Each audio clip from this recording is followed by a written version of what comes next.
Hello, good morning. Good morning sa inyong lahat. Andito ako sa labas. No cooking for today. Gagala muna ako. Magre-relax kahit malamig. Ang aking mga aso naghaharutan sa isno. So guys, samahan nyo ako. Gala tayo. Lakad-lakad. Tignan nyo po yung mga kalat namin sa backyard. Yung mga puno na pinutol. Sobra pong lamig ngayon. Ayan ang aking mga doggy. Samahan nyo po ako ngayong gumala. Gagala ko kayo dito sa likod ng bahay namin. Bye bye doggy. Ayan. Mayroon pong truck na nakalagay dito. Tindahan po kasi yung likod namin.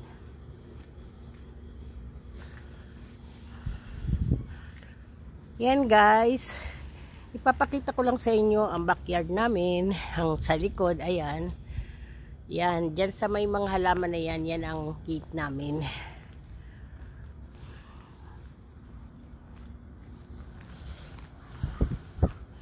Pupunta po ako doon sa anuhan ng loto, bilihan ng loto, kasi pumili yung asawa ko ng loto. Eh malay mo, nanalo kami. Hindi nakauwi ng Pilipinas. Miss ko na po ang Pinas. Gusto ko na makauwi. Gala-gala tayo guys.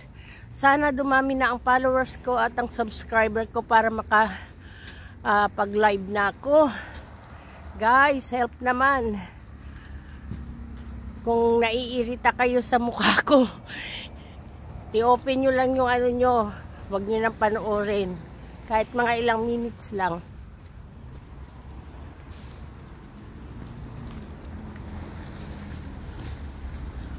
Ito po ay pharmacy. Diyan ko kinukuha ang mga medicine ko na pinapadala sa kanila ng doktor ko. So, pinipick up na namin dyan. Tinatawagan nila kami na, madam, yung medicine mo nandito na. Ito, may mga tindahan po dito sa likod ng bahay namin, ayan. At may mga restaurant din. Kaya kahit nagda-drive ako, hindi ko na kailangan mag-drive, hindi ko na kailangan ng kotse, kasi sa likod lang ng bahay namin ang mga tindahan, mga restaurant. Ayan, doon yung mga grocery store. Tatawid ka lang, andyan na lahat. Nandito po ako sa Canada, St. Eustace. Ito ang buhay dito sa Canada. Malalayo sa mga kapitbahay ng mga Pilipino. Okay lang yon para walang chismisan. Walang mga marites. Ayan, meron din dito ng mga tindahan ng mga candy. Siguro naman di sila magagalit na binibidyo ko yung mga ano, kasi nasa labas naman ako. Ayan guys. Pupunta ko doon sa friend ko. Yung anuhan ng loto. Sabi niya okay lang naman daw ipasok ko yung videos ko. Lakad-lakad muna tayo. Ay mag-o-open na yung ano. Mag-aalas 11 na kasi.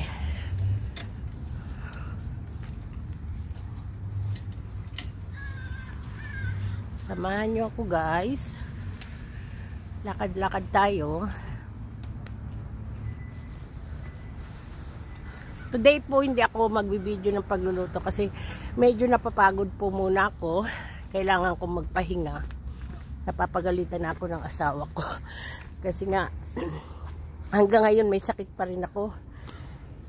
Hindi pa rin ako gumagaling.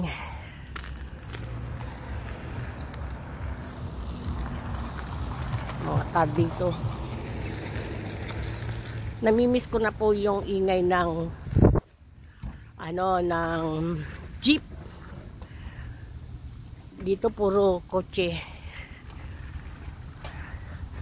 So guys, pasok tayo sa tindahan.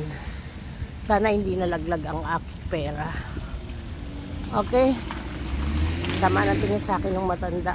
Kala niya binibidyoan ko siya. So, pasok tayo dito. Ayun na guys. Titingnan natin ang ating loto. Hello, bonjour, bonjour. Hello. Hello, si mon ami. Ça c'est Lisa. Comment ça va? Madame Lisa. Madame Lisa, fait le YouTube. Oui. Oh là là. T'as pas fait subscribe? Subscribe. Je vais subscribe tout de suite. Subscribe right now, okay? Okay, guys. Thank you. Asol mo? Juste un. Oui, parce que c'est pas un coup d'argent qu'on va payer à YouTube. Ah, mais oui, YouTube, s'il vous plaît, là. Payez, payez. Ouais. What is your name? Miguel. Miguel. Miguel, yes. Yeah. From Philippines. From Philippines? No, it's El Salvador. El Salvador. Spanish, guys. Yes, Spanish. Yes. So, dito po siya nagtatrabaho. Ayan, dito po ako bumibili minsan ng Yossi. Et voilà. Subscribe, please. Is que ganyan, no? Non, non, pas gagné. No, pa ganyan. Non, gagnant. Talo daw, guys. Si Pro na $4 por kasi litrit. 3,35. Okay. Moi, je suis gentil avec Madame Lisa. Toujours. Mabait daw siya sa akin, always. Always, always.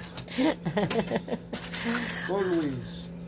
Et voilà. Guys, supportahan niyo ako. Okay, thank you. Bye. Thank you, thank you. Have a great day. Okay, thank Okay, you. on YouTube now? Yeah. Okay, perfect. YouTube. Subscribe, Madam Lisa. Go right now. Subscribe. Oh, right now, Right Madam now, Lisa. Right now, Madam. How Okay. do you say Madam? Madam. Okay, Madam Lisa. Yeah, With a said. Z. Said. Oh! Subscription. Di siya? Okay? Oh, Mojo. You see, subscribe. Please subscribe. Okay. Send money. Madam Lisa need it. Okay. Bye, Thank Madam. you. Bye, bye, bye, bye. Okay, guys. Saka-subscribe na siya. Yuppie. Subscribe my telephone too. Yeah. My account, okay? Okay, okay. Thank you. Swerte ko po. Oh, pumasok lang ako. Nakakuha na ako ng subscriber. Thank you sa nag-subscribe. I am happy. Ganyan lang po. Pag mabait ka talaga sa tao, aangat ka pagka sobrang bait mo. So, balik na po tayo. Ngayon naman po pupunta ako doon sa tindahan ng dollar store. Bibili ako ng pagkain ng aking animals. Natalo po ang aking loto. Ay, madulas. Madulas po. Kaya po pag nandito kayo, ingat-ingat sa paglalakad. Tignan nyo naman po ang aking boots. Talagang pang snow. Yan. At nakabalot. Kailangan po nakabalot kasi talagang malamig. Okay guys. So balik na po tayo. Hi, thanks God. Nakakuha ng isang subscriber. Pandagdag. Ayan, punta tayo doon. Ang alam ko doon sa pupuntahan ko ngayon, hindi pwedeng mag-video. Magagalit sila. Kasi mayroon dito racist. Dito po sa lugar namin, dati marami pong ano dito, Pilipina, Chinese, itim. Pero laging kinakalaban ng mga puti dito. Hindi po sila lumalaban. Racist po ang ibang tao dito. Pero nung nagpunta po ako rito, hindi sa pagmamayabang, matagal na rin po ako dito. May mga kumakakalaban sa akin noon. Sinasaktan yung mga anak ko dahil gusto nga nila umalis kami rito sa lugar na to. So, lumaban po ako. Talaga po, sa totoo lang, lumaban po ako. Sinusugod ko rin sila kung paano nila sugurin ng mga anak ko noong maliliit pa. Sumusugod din po ako sa kanila. Nakikipag-away po ako kasi racist nga. Ayaw daw nilang mahaluan dito sa lugar na to ang mga katulad nila. Di sinagot-sagot ko po sila, nabigla sila nung nagsalita ako ng salita nila. Kasi marunong po ako ng lingwahe na salita nila dito, French. Kaya po nabigla sila. Kaya ngayon po, ang dami na pong Pilipino dito at mga itim, mga Chinese. Kasi wala nang umaano ditong mga puti. Sabi ko nga sa kanila, lumaban sila. Kasi hindi naman nila talaga teritoryo to eh. Sampid rin sila katulad natin. Kasi dati ang mga ano dito, mga Indian. Mga Indian po. Kaya sabi ko mga sampid lang din sila dito, katulad natin. Kaya huwag kayong magpapatalo, lumaban din po kayo. Ayan, wala na po kami problema dito. Talagang ako, kung mabait din ako. Kung aawayin ako, okay lang, tatanggapin ko. Pero yung sabihin na ang mga anak ko saktan at pagsalitaan nila ng hindi maganda, ay makikipagpatayan po talaga ako pagdating sa mga anak. Alam po ng mga anak ko yan na ipinaglalabang ko sila. Kasi ako dapat ang anuhin nila dahil inis sila sa mga Asian. Huwag ang mga anak ko. So, pag nagsusumbong ang mga anak ko at umiiyak, ay, diyan po talaga, lulusubing ko sila. Kaya ngayon, tahimik na po kami rito. Okay guys, bago po ako pumasok dun sa tindahan yan, Dollar Store, Dollarama, papatayin ko na po to kasi bawal. Thanks guys. Sana po magustuhan nyo tong mga videos ko. Paunti-unti po, may mga nagso-subscribe na. Thank you guys. Good morning, good afternoon, and good evening saan sulok man ng mundo. Thank you guys. Ayan po, papasok na ako dyan. Bye-bye!